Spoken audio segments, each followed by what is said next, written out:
hard to structure creative thinking time. Are there any tricks to getting in a zone quickly to make the most of my limited time? Okay. So this is a really good question and a really important one for small SMEs. Let's call it sub 1 million turnover, okay? Because that's normally where this is most prevalent and where it's a little bit tricky to navigate. The idea for us is, where do we fit in our business and where do we see us in our business? So it doesn't matter what type of business you are, you're going to have a superpower in which you're great at, and you need to double down on that superpower. Now, the challenge is when we're under-resourced, which means we're still doing all the things ourselves, is we're going to have to do stuff that we're probably not that good at, but we've got to execute. So what we need to think about is, what's my plan around executing and removing myself from things that are in my way? And this is why I've been harping on about, you need to find time in your business life to think and work on the business from a thought process, from an analysis of your strategic plan. And now if you're sitting there going, what's a strategic plan? Build a strategic plan. Think about, what's your next quarter look like and what are the objectives I need to do? And start structuring your job as though you were working for someone. Do not take the liberty of thinking, I don't have a boss, so I can do whatever I want. That is not a good way to approach building your own little empire. You became an entrepreneur so you could have the freedom of an entrepreneur, I assume. But the cost of having that life is by being highly structured when you're the only person who can build it. So one of the jobs you'll have in the first few million of turnover is you'll become the problem fixer. Suddenly, Tim's building the new sales strategy. Suddenly, Tim's the public face. Suddenly, Tim's be educating the bookkeeper and accountant and how the finances should be. You're going to have to be good at everything, and that is your superpower as the business owner. Is you're someone who can adapt to what the business needs at that moment in time. And it's a great superpower, and it's why you get all the money at the end of the day, because no one else can do that. The cost of that is it can be exhausting. It's hard. You've got to learn a lot of things. You're on this relearning, going through it because it's all on you. So when I'm going through this process, or have in the past with many companies or people who own companies, I want you to look at, where are you wasting time right now? And be brutal with it. Not, oh, but I just like doing that job, so I do it. No, that's undisciplined. Where are you wasting time for what you shouldn't be doing at the cost of what you should be doing? So if you don't have enough sales, how many hours a week are you spending on sales? And most people go, no, you don't understand. I have to see my customers. I go, no. We don't have to see why you're structured badly. We need to fix that so you've got that time.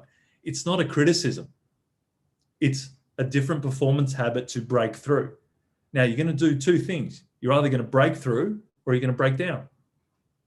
That's what happens. So if you're happy right now with your business, high five, keep doing it. More of it. You know what I mean? There's nothing wrong with, no one says you have to run a huge business or you have to make hundreds of thousands of dollars. It doesn't matter.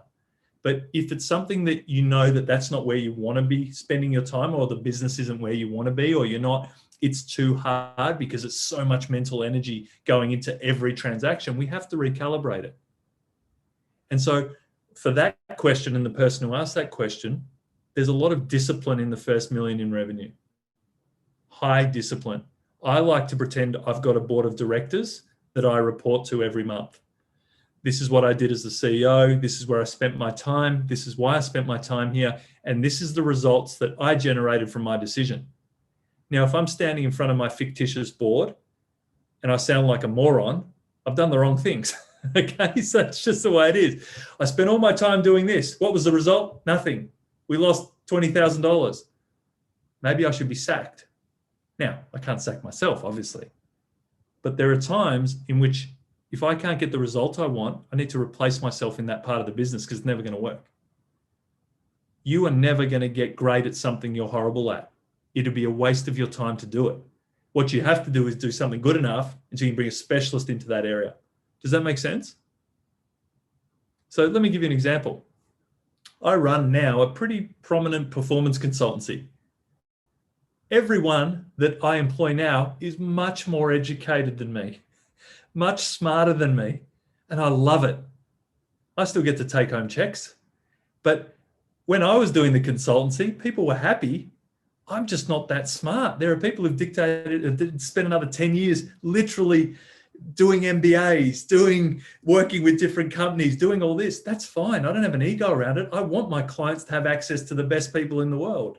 But when we started the business, I was the guy doing the sessions. I was the guy having to do all that. That's okay. So work out where you are in that journey. So if you're in a business where you're not planning on having a lot of staff, let's reverse it. Say you're a real estate agent, or maybe you're in a sales type role, or you're in a multi-level marketing business, whatever that is. How do I leverage my time? So for me, the first thing I go, how do I afford an EA? I don't want to do any of the planning. I don't want to do any of my calendar. I want to do what I want to do. I want to do the dog and pony show. I want to get in front of great people. I want to do my thing. I want to create rapport, and I want to outsource all the back end. Because I know if I do that, I'll be able to maximize the things I enjoy doing and have everything run smoothly. Because that's the bit that used to annoy me in the sales process, which is the same in anything else. That's possible. I know real estate agents who do it, right? They work for someone else, but they actually build a business behind themselves personally. They put in their own infrastructure because all they care about is, how do I get to more people I can get the listing? How do I get to more interactions? And I'll make 10 times more money. We've got to think outside the square when we're doing like this. If you're doing the same as everyone else, it's going to be as slow as everyone else. And frankly, who's got the time? You know what I mean? It's a bit boring. I don't want to spend 10 years building my company up. I want to spend 2 years accelerating it and enjoying the next 8 years. Okay, like doing things that I'm enjoying, where most of us think we have to be like everyone else. It's just not the case. You know, Deanna, who just spoke to us earlier before we went live online, you've had an amazing lead generation week. For what reason? You're putting the right things in place. You're not doing what everyone else is doing. You're putting energy consistently into the areas that you need to refine, fix, analyze, and results start to happen. And when that breaks, great, we've got a good experiment. We'll break it apart. We'll analyze why it broke. We'll work out where we need to put more energy, because it might be we ran out of leads. Great, we need to put more energy there. And then we'll expand it. So instead of being whatever leads per week, it's 2 whatever leads per week. We'll double it. We'll triple it. But that's just business. Simple. Do it. It works. Break it. Rejig it. Do more. Scale it. So I like that question, Nigel. I think it's a really good question, because I think a lot of us can be bogged down by the feeling like we're not moving, but you're actually doing all the work you need to. We just got to tweak where the energy is being put. And I want to challenge you to put it into more higher priority tasks that might be not as fun, but will directly lead to more impact. Instead of having the coffee with the person you know and calling that a sales coffee, try and find someone you've never met before and replace that coffee with that person. Try and ask different questions, move into things that are awkward, because if nothing changes, nothing changes. And that's your role as the CEO of your life, is to challenge what's easy, is to ask a different question. One of the things I love doing socially is asking awkward questions, because I like to see the dynamic shift, not in a rude way. I'm just talking about getting to know people better, because most of us have all got this front on. So little games I used to play in business networking. Never tell anyone your name until they ask. See if you can get someone actually interested in asking about you. I used to try and introduce people better by what I know about them from just meeting them than they could introduce themselves. I got really bored at networking, so I was playing all these games. But you get the point, right? What that made me do was listen better, look at it, and I was training myself to be a better networker, because I was more engaged with people there rather than what I wanted. Because nobody cares what you want, they care about what they want. So, all right, let's lean in. Good. Nigel, was there another couple of questions before we... Yeah, so there's another couple. You might have you've answered this one a little bit, which is I keep attempting to instill more structure in my day, but find reactionary tasks keep pulling me out and getting in the way. Great. And the one following that is that other people are attacking my structure because it doesn't suit the way they do business. I think that's a really good one, which is, Who here's got a structured day, or do they call their client interactions the structure? Okay, so there's two different things. What we're actually looking at is, are you in control of your day, or is your day in control of you? Now, if you're in a reactionary role where you know you're going to have to take phone calls, or you know you're going to have to get back to emails, build it into your day until you've got the rhythm that works for you. If you're checking emails whenever you've got time, you are a low performance person, because the email's dictating you. The phone's dictating you. You need to put in place what are the things that are going to get you to the next level and make sure they get executed first. And I realize some of those comments, you'd feel a little bit like, you don't know me. I go, well, no, I don't know you. But I've seen hundreds of business owners and I know where they hide. They hide in emails. They hide in phone calls. They hide in websites. They hide in research. But when you say, what have you actually done? Where have you used real live ammo? You've actually made phone calls and got rejected. You've actually gone to somewhere that was uncomfortable, or whatever you've done. How many people do that? Not many. And so when we're looking at structuring our day, I want you to structure in the time where you just have to be on your email. You know that. It's like, middle of the day, I'm in a reactionary, I'm in a small business, it's a reactionary role. I know what I'll do. This is a time where I realize I'll get nothing done on my business apart from operations. That's okay. But put that in place. If you're someone who's trying to build your company and needs to generate leads, where is that time and where have you structured that as a non-negotiable? So I ask the question, what is the price you put on your success? And that sounds like one of those wanky terms, right? What's the price you put on your success? What I'm talking about is, would you pick up the phone when you've dedicated that time to lead generation strategy, thinking, clarity? Are you even checking your phone? Why? Because you're hiding from that breakthrough moment. You're not completely focused on finding the solution. And that happens all the time in different businesses, and you'll be surprised. It's okay when you do it. When you have a lot of staff, you're going to get annoyed by it. Okay? And that's what you're going to have to help, because you're paying for that result. So I want you to think about, where are you really not executing the way you should? And I think that's a good place to have a bit of a discussion, because if we get this right, and I'm not trying to make you feel bad about yourself, but sometimes we've just had habits for years and they're not really great. So as soon as you identify it, let's rip it out. If you can get 2 or 3 things that aren't working and turn them into things that are even working 10%, 20% better, the world changes. It just changes. But the hard thing is, you have to accept that it's not a waste of time what you've been doing. It was part of the process to get here. Does that make sense? So does anyone have, or can identify in their own businesses or the way they operate, something that they feel could be more efficient? I'm happy to talk through it with you and see how we would sort of increase it, or how I would approach it if that was a difficult part of my business. Does anyone like to share some of their experience? Thanks, Paul. I was going to say, taking the time, I want to take a step back. New thing I'm doing is I've added some people to help me. So I've got a VPA kind of person, operations kind of person, and so on, and a marketing person. And what I have to work better on is how to efficiently manage these people so they can do what they need to do to take the stuff off my desk. Because I do get into a habit of thinking, well, they're smart enough, they'll automatically do that. And so, well, things happen automatically. And sometimes automatic is not what I wanted in the first place. So yes, I have to spend the time to actually train and to frame and to, teach them the way I'd like things done so that they can be done, so that I don't have to do it anymore. Right. Let me share something that worked for me, because I used to think very similarly. Now what I do is I put a list together of everything that annoys Tim. Called Tim's annoyment list. It's not even real English, but it's what it's called.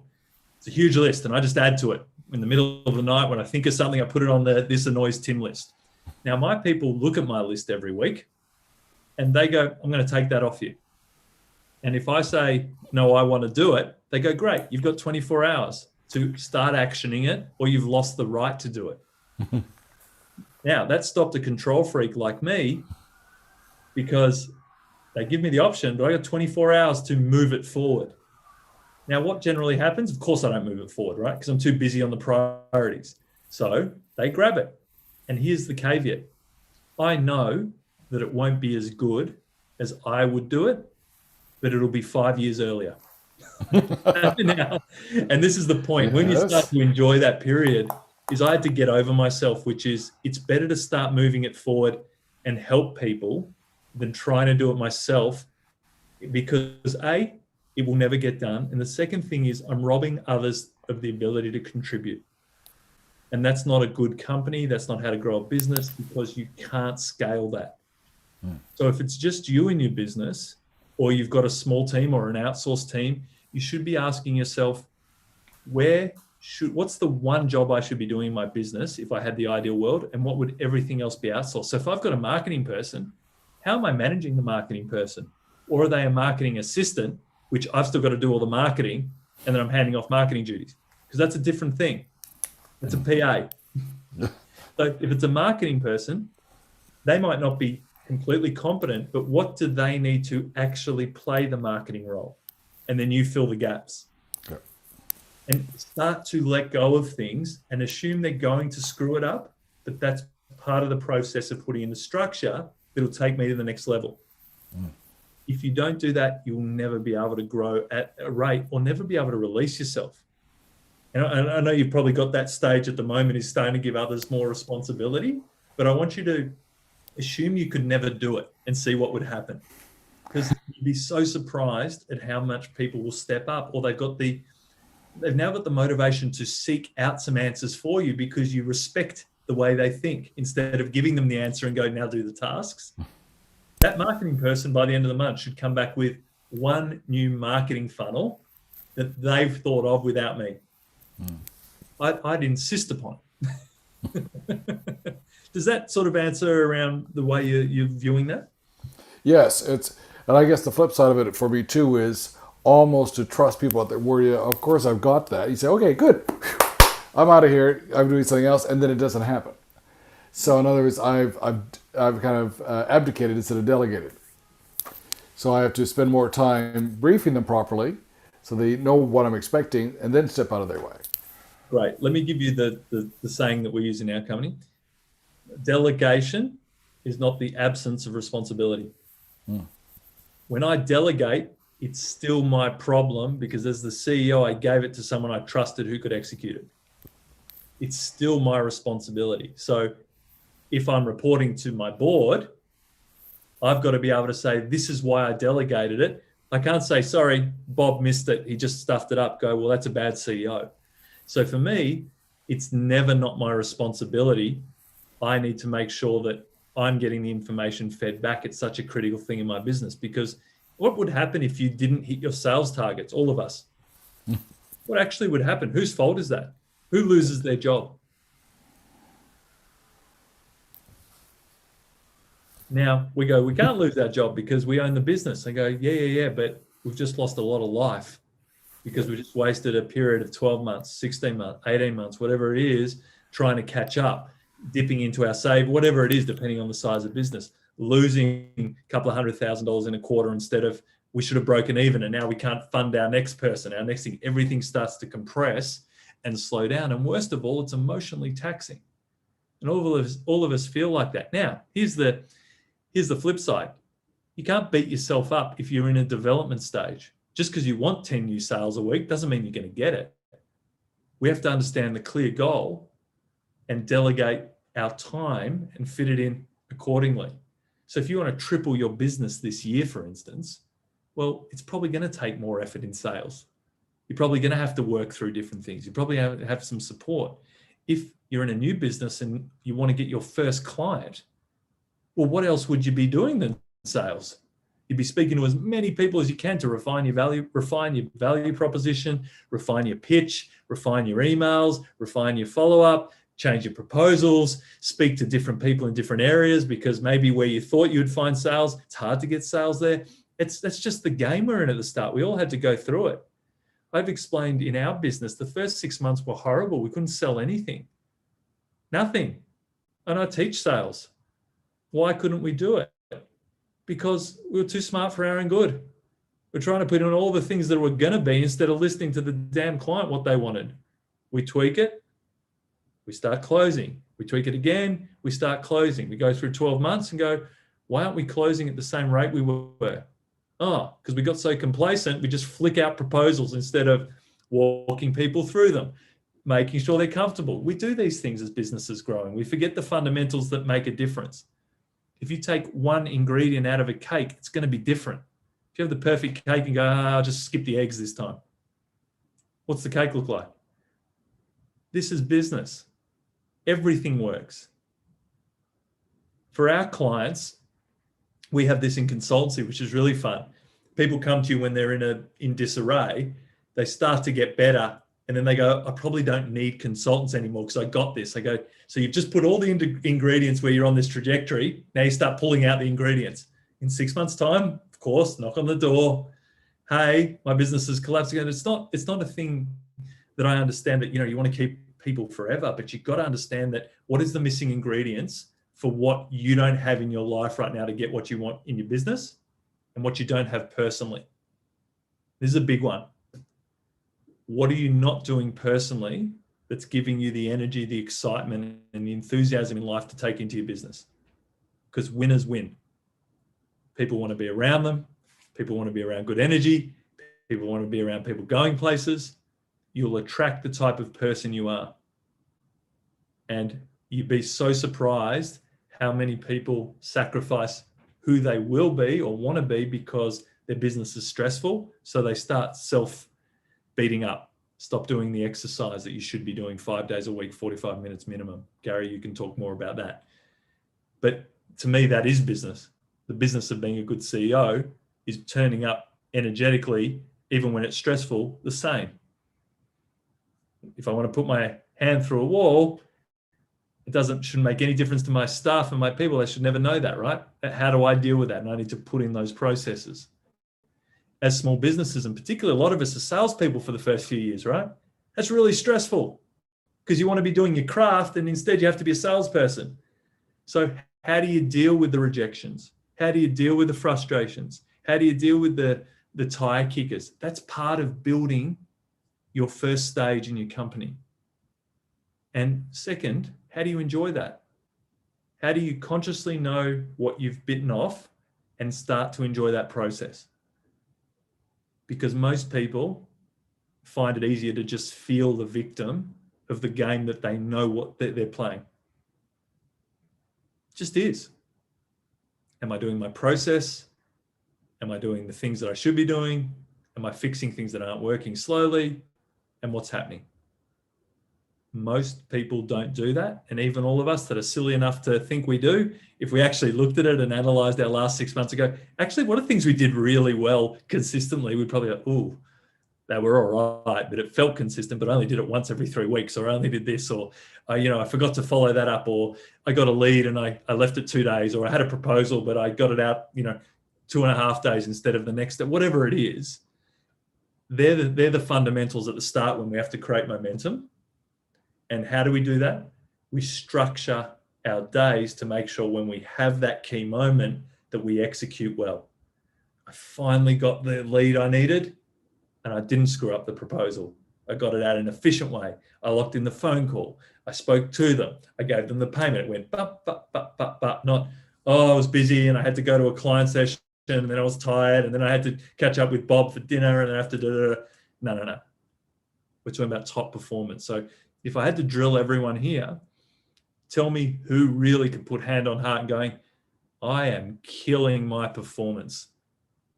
Gary, you might be one at the moment. To be fair, you've had a good month. But, the point is, I want you to really analyze this, not in a way of beating yourself up. What's not working for you and how do we change it? What's frustrating you? How do I take that out? Where do you need support that you haven't sorted out? If you know someone can help you with a problem, have you spoken to them? Why not? You don't have to come up with the solutions. You have to find the solutions and let them come to you. I'm shocked at how many people don't go and speak to someone that may have a solution for their problem. Like, are you backable then? Excuse the pun. Like, if you're putting money in you, if you invested in you, would you be happy with your money in you at the moment? So think of your life savings, place it on yourself, and tell me, are you happy observing that person's performance over the last 12 months? It's not about, don't cry in the corner. It's not about that. Sometimes if we look at it as though we're an investor in an asset and you're the asset right now, would we really be happy with that investment? And if your first thought is, oh, I'd probably be better putting my money somewhere else, we've got to adjust the way we're performing, right? Because I want you to feel happy about yourself and your performance. But I also don't want you to give up. I want you to say, Rob, what do I need to do that's different? Do you need to get 10% fitter, 10% happier, 10% smarter? What is it? And let's start putting those things in place rather than waiting. And the good thing is you're already here. You're in front of most people. You're actually investing time going, no, I do want to get better. I want to be open to at least ideas. That's a big step for most people. You only need one good idea a year to completely change your world. So I really do honor you for that. But I don't want to just have this sort of high-fivey, let's all G ourselves up. I want you to get better results. I want you to be brutal. I want you to try something others won't. Like, here's a good question. And I like to ask this as we sort of wrap up the public part. Where is the last time you've actually been embarrassed? Go and embarrass yourself somewhere, not in a crude way, but for God's sake, you're dealing with humans. Who cares if they don't like you? Who cares if you get rejected? Who cares if they think you're a nutter? That's their problem. But I'm being serious about this. Most people have got problems in their business. They're too scared to call anyone on the planet, let alone turn up to their doorstep. Oh, you can't do that. Says no hawkers. I'm not a hawk. I don't know what it is. And I'm saying at stages we've done all these things, but this is the point, which is, what are we playing the game for if we're playing it half-assed? Would you, if I backed you, would you get me a return on my money?